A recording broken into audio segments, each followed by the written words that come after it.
Alliance, and for Guthrie and Paul. Where are y'all? Guthrie, Paul, stand up. There you go, back there. This doesn't just happen, and look, our cup, if you leave here without being on fire, your wood's all wet. That's all I'm going to say. I think my job for a few minutes is to talk about vouchers and how they violate our religious liberty. And let me make sure I stay within my time frame. You know what happens when a Baptist preacher does this? Absolutely nothing. But with that, I'm gonna obey the rules. We came out of the Baptist General Convention of Texas about 15 years ago when Stephen Reeves and Susie Painter March called me. I was serving Broadway Baptist Church, a big old historic church in downtown Fort Worth, asking me to do public school advocacy. I didn't have any clue what that was. And I'm going to end with that because that's what we have to do. We have to call people that don't have any clue what public school advocacy is. Your friends are willing, your partners are willing. Your colleagues are willing. Your business partners are willing, but you've got to give them a permission structure. Representative Dollins is in the middle of this fight. We have lots of allies in the middle of this fight. And part of I no longer think in terms of creating the political will or the community will be, but rather harnessing it, mobilizing it, consolidating it, because it's already there. So as we've heard from so many of our partners in this terrific conference, there's an attempt to destroy public education by the current political class, the occupant of the White House, the occupant of the Texas governor's mansion, and basically the other states that you are aware of. And the reason is because those institutions are the base communities for democratic action and democratic self-determination. And so I want us to think about our work in terms of an inverted pyramid. Not people up here, but people down here. Parents, pastors, community leaders, community organizers.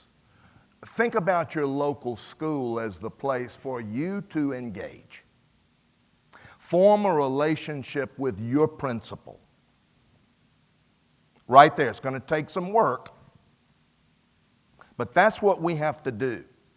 With that classroom teacher, show solidarity with that individual, and we do that in a way it will go viral, it will spread, it's already happening, and that's when we get equipped to go and visit with Representative Dollins and his colleagues in the Oklahoma legislature, and that's what creates the buzz. We don't have to have the majority numerically.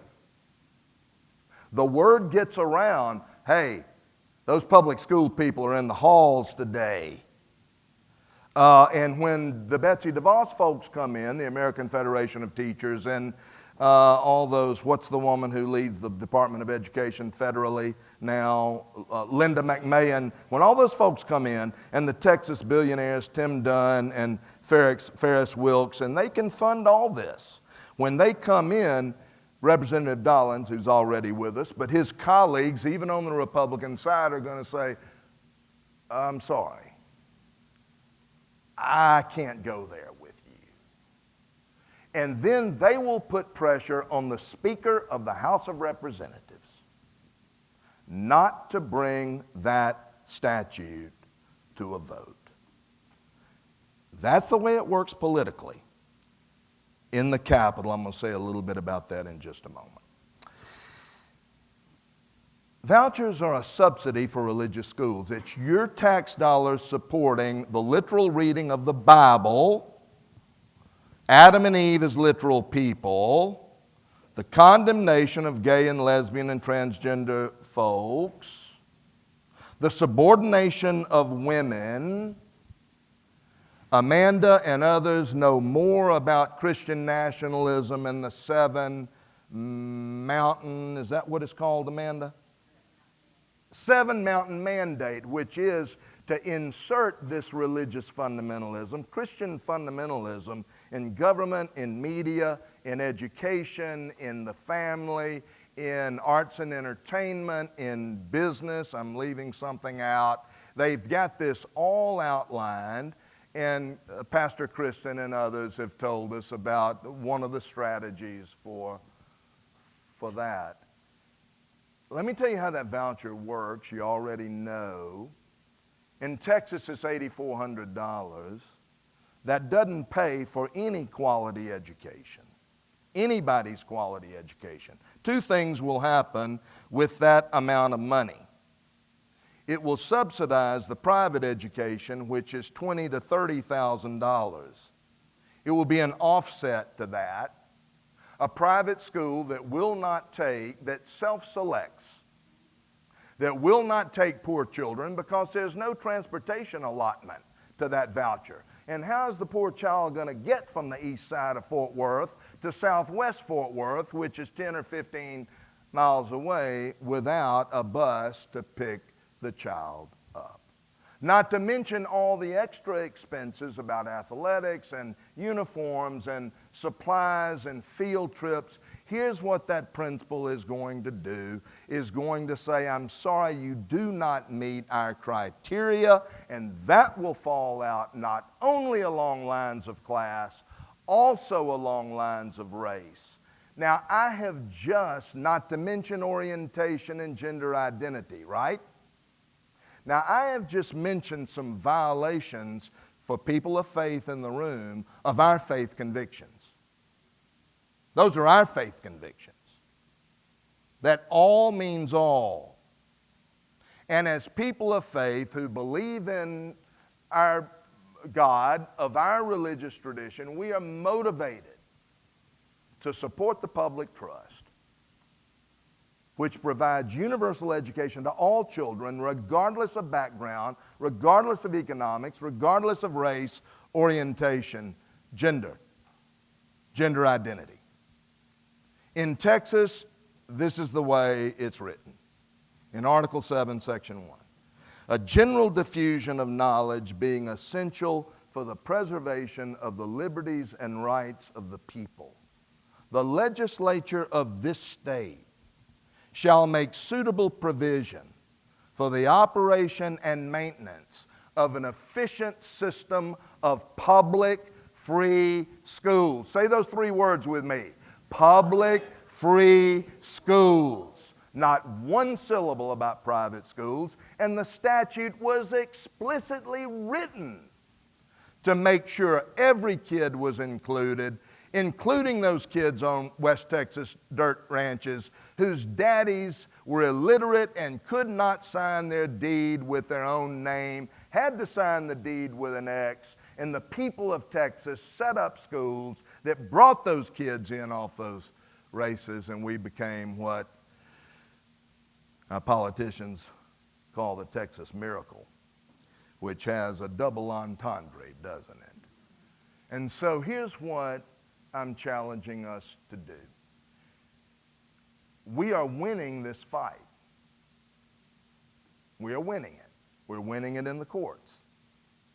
In Ohio and in Utah, in Wyoming, and in Wisconsin, Kentucky, the courts have ruled in those four states, Kentucky, Utah, Wyoming, and Ohio, that vouchers are illegal. And Americans United for the Separation of Church and State, thank you, Nick and your team.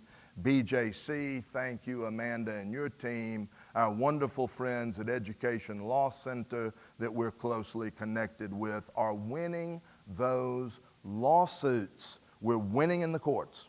We're winning in the community. Nebraska, Kentucky, Colorado have passed referenda outlawing private school, religious school vouchers. And that's why the political class, Greg Abbott, does not want this to come to a vote of the people of Texas, because he knows he will lose. Now here's where we've got to win. We've got to win in the Capitol. We've got to get this young man some help. And we've got to flip seats. Paul, if I'm violating the rules, just tell him you can't gag a Baptist preacher. We have a 501c4, and we are seeking to flip those seats unapologetically and forthrightly. And we don't have to flip all of them. We just got to flip about 4 or 5. And as AFT knows, Kelsey, that'll send the message to the other dozen or so. Going to back off this issue. We're going to go with another issue. We're not going, I don't want them coming after me next time. Now there's a way to do that. Michelle, how much time do I have? 4 minutes. There's a way to do that. And the first way, we're doing it right now. Cultivate solidarity partners. We all are feeling strong right now. We're not feeling defeated. We're not feeling overwhelmed. We've got these brilliant people and these experts, and we've got faith leaders. Reverend Golden's down there in Pastors for Florida Children. Wave your hand, Reverend Golden. There you go, right there, leading all those pastors. We've got our team here, our co-directors, PTC, Pastors for Children co-directors. Dr. Luke, stand up. Jay, wave your hand. Sarah back here. Doug, stand up. We've got all these partners, and so showing solidarity with each other. I think we need to do more of this, and I'm going to call, what better place than right here, Paul Guthrie? We need a faith coalition for public schools. We need one state by state and national. Let's talk about that. B, if we could harness Pastors for Children, Texas Impact, Fellowship Southwest, all these wonderful partners that work on that neighborhood level. We're not talking about up here. We're talking about down here. Second,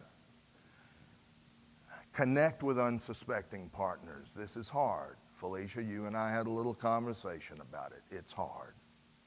Go to the individual, especially who you do not think will be with you. Now that's going to take courage, and it's going to take bravery.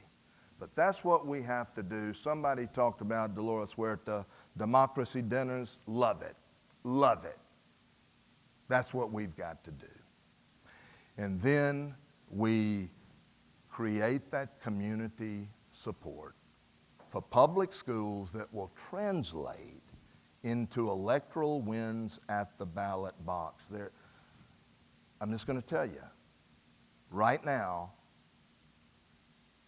elected officials are saying, you're right, Pastor, you're right, you're right. Heard it in Austin, heard it in Washington, fighting the federal vouchers.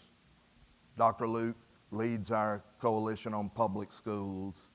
The superintendents are being chilled. The political class is getting to them, unfortunately, but our teachers are still strong. School board members are being chilled. But there is no going to Representative Dahlin's colleagues and convincing them. That day is gone. And they tell us, I know you're right, but I only have to serve one person, and he lives right down the street in the White House. And if I don't, I will be crushed.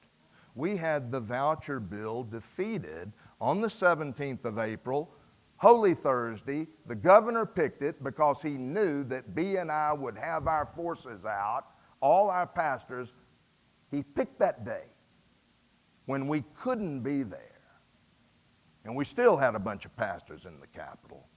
And my phone started ringing at about 10 o'clock, 9:30 or 10 o'clock that morning. Pastor, I've just gotten off the phone with the President of the United States. What do I do? because he just told us, if I oppose the voucher bill, I will not be back. That he would spend whatever money he needed to defeat us. So what do? We change the occupant in that seat. Now, we don't do it in 150, we don't do it in 88 districts, which are the votes for the voucher in Texas. Just choose 4, where the margin is very narrow.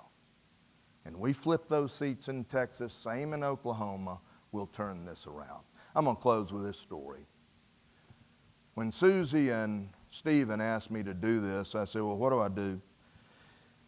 They gave me a list of pro-voucher Senate members. I said, well, I'll go visit them. I'm an important pastor.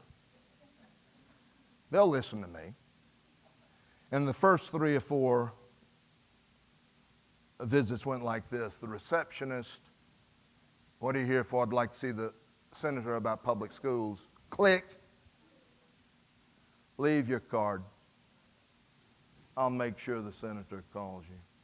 I went back to the rotunda and just had a little time of reflection. And back to my spirit came this thought. You don't represent public schools. You don't know what teachers go through. You've never spent a day in the classroom. Go back and tell the senator who you represent. This is true for all of you, by the way, who you represent. And I walked back in that Senate office with my head held high, and I said, I'm Charles Johnson, and I'm the pastor of 3,000-member Broadway Baptist Church in downtown Fort Worth. Up comes the head. Out from around the desk comes the receptionist. Pastor, we're so glad you're here. Can I get you a cup of coffee? Wait right there. Let me get the senator. He will want to speak with you. There's one thing they're afraid of. You, the people, and your grassroots relationship. We can turn this, y'all. Keep the faith. Thank you very much.